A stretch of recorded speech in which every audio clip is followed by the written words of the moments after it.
contra un tipo específico de poesía.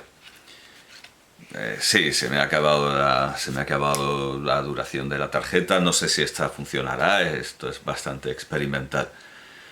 ¿Cómo hemos llegado? Bueno, no, el exceso cansa en la poesía. Exceso... Sí, eso.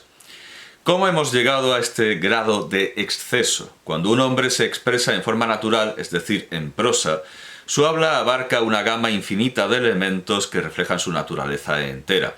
Pero he aquí que vienen los poetas y proceden a eliminar gradualmente del habla humana todo elemento apoético. En vez de hablar, empiezan a cantar, y de hombres se convierten en bardos y bates, consagrándose única y exclusivamente al canto.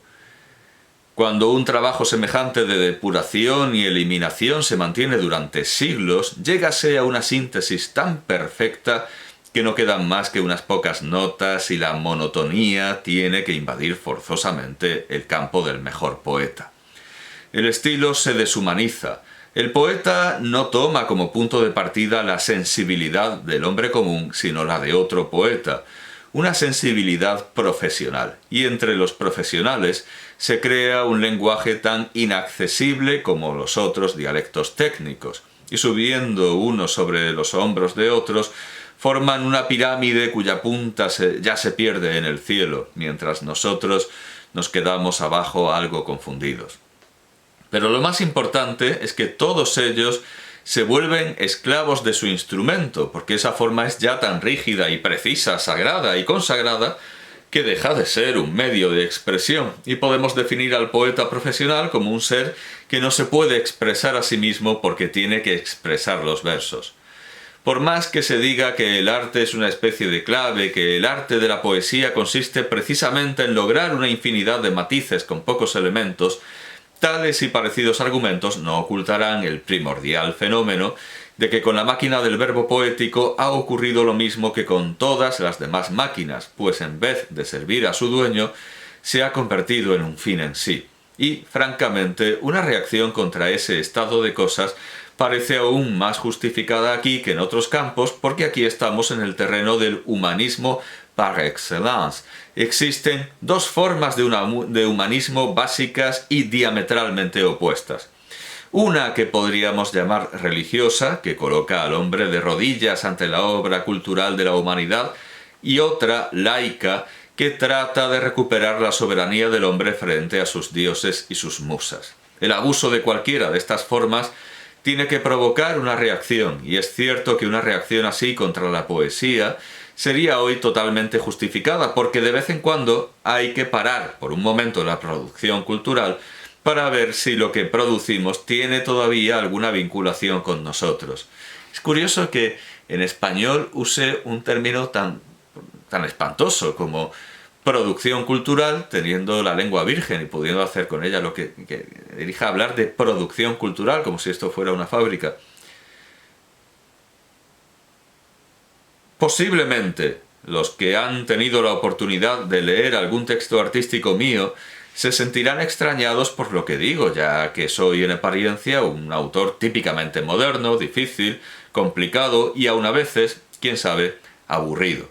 Pero téngase en cuenta que yo no aconsejo a nadie prescindir de la perfección ya alcanzada, sino que considero que esta perfección, este aristocrático hermetismo del arte, deben ser compensados de algún modo, y que, por ejemplo, cuanto más el artista es refinado, tanto más debe tomar en cuenta a los hombres menos refinados, y cuanto más es idealista, tanto más debe ser realista.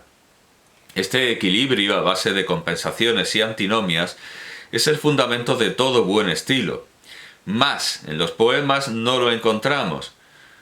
No sé, no estoy seguro si quería decir más o más en los poemas. Y tampoco se puede notar en la prosa moderna influenciada por el espíritu de la poesía. Libros como La muerte de Virgilio de Hermann Broch o aun el celebrado Ulises de Joyce resultan imposibles de leer por ser demasiado artísticos. Todo allí es perfecto, profundo, grandioso, elevado, y al mismo tiempo nada nos interesa porque sus autores no lo han escrito para nosotros, sino para el Dios del arte. Pero la poesía pura, además de constituir un estilo hermético y unilateral, constituye también un mundo hermético, y sus debilidades aparecen con más crudeza aún cuando se contempla el mundo de los poetas en su aspecto social. Los poetas escriben para los poetas. Los poetas son... Claro, todo esto remite a la deshumanización del arte de Ortega y Gasset. Los poetas son los que rinden homenaje a su propio trabajo, y todo este mundo se parece mucho a cualquier otro de los tantos y tantos mundos especializados y herméticos que dividen la sociedad contemporánea. Los ajedrecistas consideran el ajedrez como la cumbre de la creación humana.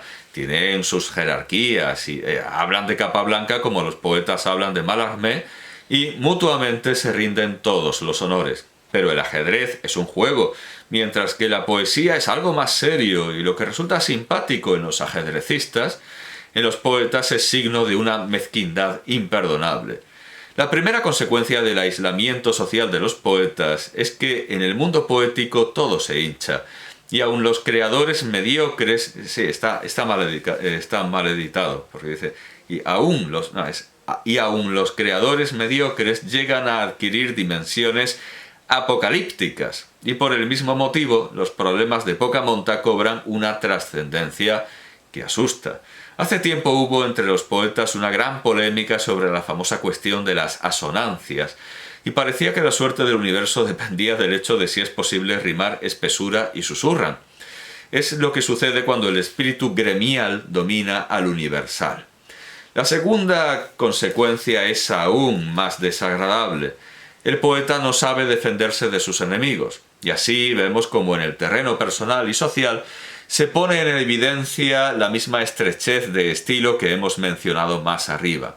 El estilo no es otra cosa sino una actitud espiritual frente al mundo, pero hay varios, y el mundo de un zapatero o de un militar tiene poco que ver con el mundo de los versos.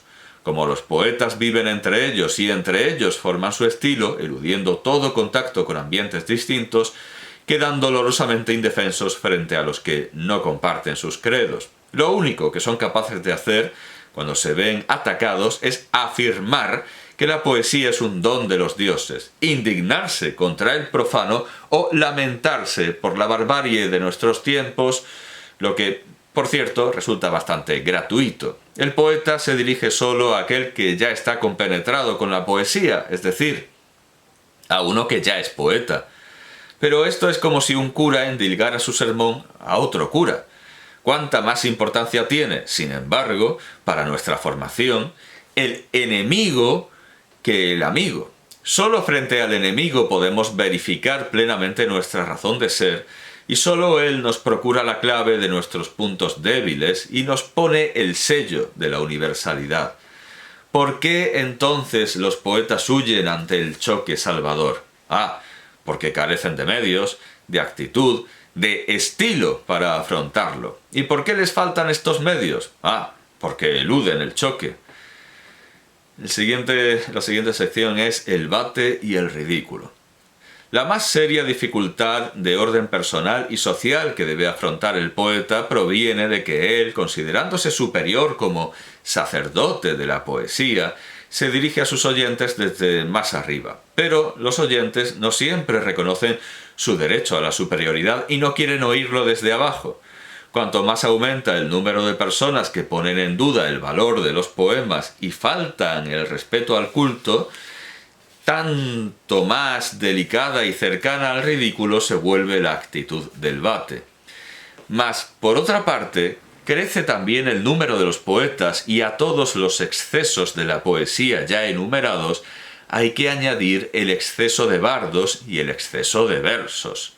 Estas ultrademocráticas cifras minan desde el interior la aristocrática y orgullosa actitud del mundo de los poetas, y nada más comprometedor en ese Gombrowicz sentido que cuando se los ve a todos reunidos, por ejemplo en un congreso, una muchedumbre de seres excepcionales. Un artista que en verdad se preocupe por la forma buscaría alguna salida a este callejón, porque sin duda estos problemas en apariencia solo personales están estrechamente vinculados con el arte, y la voz del poeta no suena bien ni puede ser seria y convincente mientras él mismo quede ridiculizado por tales contrastes. Un artista creador y vital no vacilaría en cambiar totalmente de actitud y, por ejemplo, él desde abajo se dirigiría a la gente como el que pide el favor de ser reconocido y aceptado, o como el que canta pero al mismo tiempo sabe que aburre. Podría también proclamar públicamente esas antinomias y escribir sus versos sin estar satisfecho de ellos y anhelando ser cambiado y renovado por el choque regenerador con los demás hombres. Pero no es posible exigir tanto a los que dedican toda su energía a la depuración de su rima. Los poetas siguen agarrándose febrilmente a una autoridad que no tienen y embriagándose a sí mismos con la ilusión del poder. ¡Qué ilusos! De cada 10 poemas, uno por lo menos cantará el poder del verbo y la elevada misión del poeta, lo que justamente demuestra que el verbo y la misión están en peligro. Y los estudios o reseñas sobre poesía nos procuran una rara impresión, porque su inteligencia, sutileza y finura están en contraste con el tono que es a la vez ingenuo y pretencioso. Todavía no han comprendido los poetas que de la poesía no se puede hablar en tono poético, y por eso sus revistas están llenas de poetizaciones sobre la poesía, muy a menudo horripilantes por su estéril malabarismo verbal. A esos pecados mortales contra el estilo los lleva el temor que sienten ante la realidad y la necesidad de encontrar a toda costa una afirmación de su quebrantado prestigio. La ceguera voluntaria se nota también en ese simplismo tremendo en que caen hombres, por otra parte muy inteligentes, cuando se trata de su suerte. Muchos poetas pretenden salvarse de las dificultades expuestas más arriba, declarando que ellos escriben solo para sí mismos, para su propio goce estético, aunque al mismo tiempo hacen lo posible por publicar sus obras. Otros buscan la salvación en el marxismo y afirman con toda seriedad que el pueblo es capaz de asimilar sus refinadísimos y difíciles poemas, productos de siglos de cultura. Ahora la mayoría de los poetas cree firmemente en la repercusión social de los versos y nos dirán extrañados: «Pero ¿cómo puede usted dudar? Vea las muchedumbres que asisten a cada recital poético, cuántas ediciones se publican, cuánto se escribe sobre la poesía y cuán admirados son los que conducen a los pueblos por el camino de la belleza». No se les ocurre pensar que en un recital poético es casi imposible asimilar un verso, porque no basta escuchar un verso moderno una sola vez para entenderlo, que miles de libros se compran para no ser leídos nunca, que los que escriben en los periódicos sobre poesía son poetas, y que los pueblos admiran sus poetas porque necesitan mitos. No se dan cuenta de que si las escuelas no enseñasen a los niños el culto de los poetas en sus tristes y tan formales clases de idioma nacional, y si este culto no se mantuviera todavía por inercia entre los adultos, nadie, fuera de unos pocos aficionados, se interesaría en ellos. No quieren ver que esa supuesta admiración, que esa supuesta admiración por el canto versificado es en realidad el resultado de muchos factores como la tradición, la imitación y aún otros como el sentimiento religioso o la afición deportiva, porque asistimos a un recital poético del mismo modo que a una misa, sin comprenderlo, y solo cumpliendo un acto de presencia frente a un rito, y porque nos interesa la carrera de los poetas hacia la gloria, así como nos interesan las carreras de caballos. No, ese complicado proceso de la reacción de las multitudes se reduce para ellos a la fórmula: el verso encanta porque es bello. Que me disculpen los poetas. Yo no los ataco para molestarlos, y gustoso tributaré homenaje a los altos valores personales de muchos de ellos. Sin embargo, ya se ha colmado el cáliz de sus pecados. Hay que abrir las ventanas de esta hermética casa y sacar sus habitantes al aire fresco. Hay que sacudir la pesada, majestuosa y rígida forma que los abruma. Poco me importa que digáis pestes de mí y de mi nota. ¿Acaso puedo esperar que aceptéis un juicio que os quita la razón de ser? Y además, mis palabras están destinadas a la nueva generación. El mundo se vería en situación desesperada si cada año no entrase un nuevo contingente de seres humanos, frescos, libres del pasado, no comprometidos con nadie ni con nada, no paralizados por puestos, glorias, obligaciones y responsabilidades. Seres, en fin, no definidos por lo que ya han hecho y, por lo tanto, libres para elegir.